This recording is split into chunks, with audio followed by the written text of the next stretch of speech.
Hello! Bonjour, donc nous sommes aujourd'hui le 17 avril 2021, 17e jour du challenge. Donc aujourd'hui, j'ai choisi de vous parler du coaching, et plus précisément, pourquoi nous devrions tous prendre un coach. Alors en fait, il ne s'agit pas d'avoir des difficultés dans la vie, ou d'avoir des problèmes, qu'ils soient personnels ou qu'ils soient professionnels, pour prendre un coach. Il s'agit juste d'avoir la volonté de progresser, d'évoluer, d'apprendre sur soi. Et il n'y a vraiment pas d'âge pour avoir justement envie d'évoluer. L'idée, c'est vraiment d'apprendre de son fonctionnement. C'est de comprendre quelles sont les limites que peut-être on a mis inconsciemment en place, qui nous empêchent justement de voir le plein champ de nos possibilités. Le coach, finalement, va agir comme le photographe de l'époque en argentique. Il va nous aider à nous révéler. En fait, on ne va pas prendre un coach pour gagner de l'argent, même si il est bien possible que lorsque nous avons appris qui nous sommes exactement, finalement on décide de changer d'orientation et cela peut effectivement amener à gagner plus d'argent.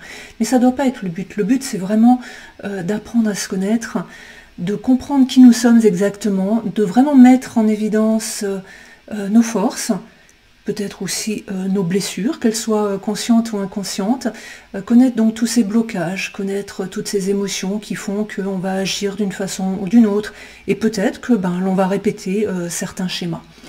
Donc en fait, une fois encore, comme je disais, on peut choisir de consulter un coach pour des soucis personnels, ou peut-être pour pas de soucis du tout, juste une fois encore pour avoir envie de progresser, ou un coach professionnel.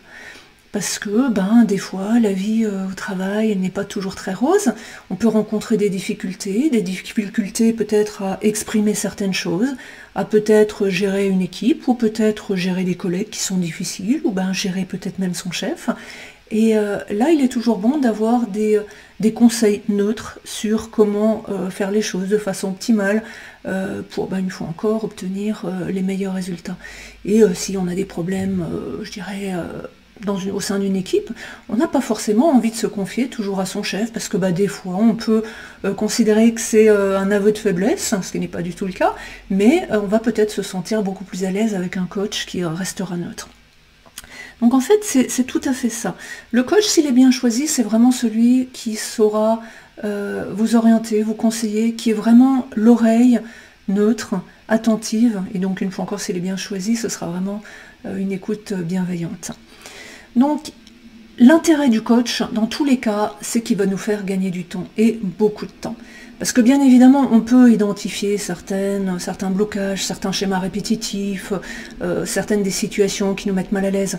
Alors du coup, on va lire un tas de bouquins, on va chercher un tas de réponses, mais en fait, il est toujours bon d'avoir quelque part un miroir, quelqu'un avec qui échanger pour aller plus vite, pour pouvoir avancer.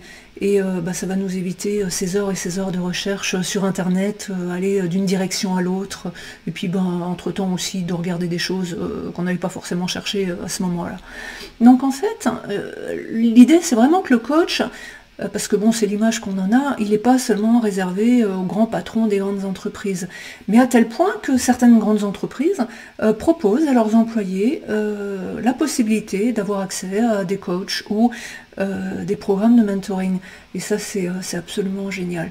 Mais il est vrai que si on a envie de parler de changement d'orientation, d'augmentation de salaire, de gérer des collègues difficiles, peut-être qu'on se sentira peut-être pas forcément à l'aise et on s'en sentira peut-être mieux de prendre un coach extérieur à l'entreprise. Évidemment, dans ce cas-là, il faudra le financer.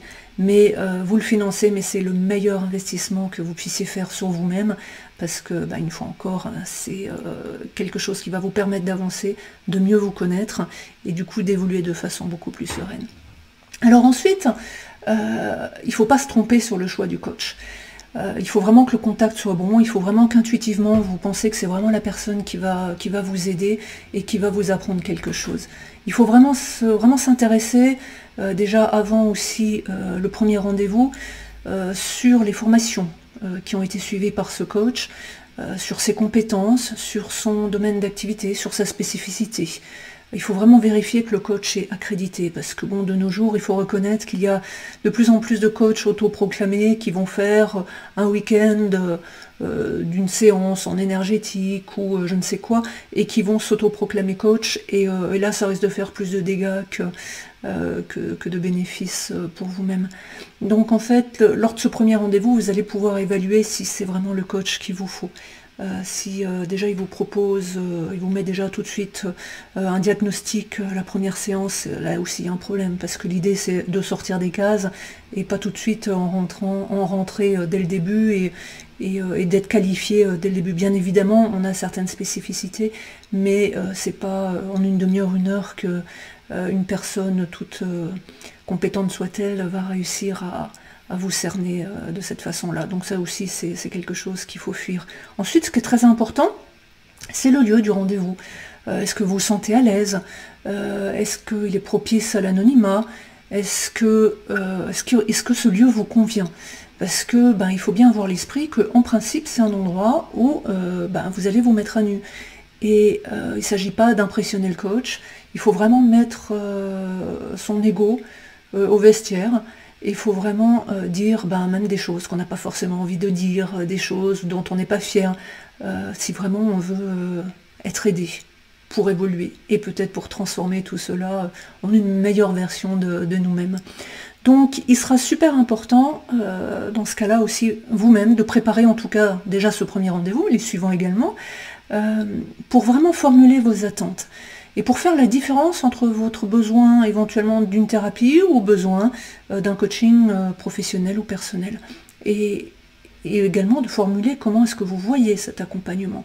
Est-ce que vous le voyez sur une période vraiment très limitée, dans ce cas-là on parle aussi de thérapie courte, ou alors quelque chose, un accompagnement qui sera plus long. Donc c'est vraiment à vous aussi de mettre à plat sur quelles sont vraiment vos attentes, afin que justement le coach puisse y répondre et vous dire sincèrement, franchement, si il peut répondre à vos attentes. Donc c'est vraiment très important. Et si vous voyez au bout de quelques séances qu'en fait vous n'avez rien appris sur vous-même, que vous n'évoluez pas, il n'y a pas de problème, vous pouvez changer de coach. Mais dans tous les cas, on apprend toujours quelque chose. Bref, ce qu'il faut aussi avoir à l'esprit, c'est qu'on ne choisit pas un coach pour déverser ses problèmes et pour se déresponsabiliser derrière.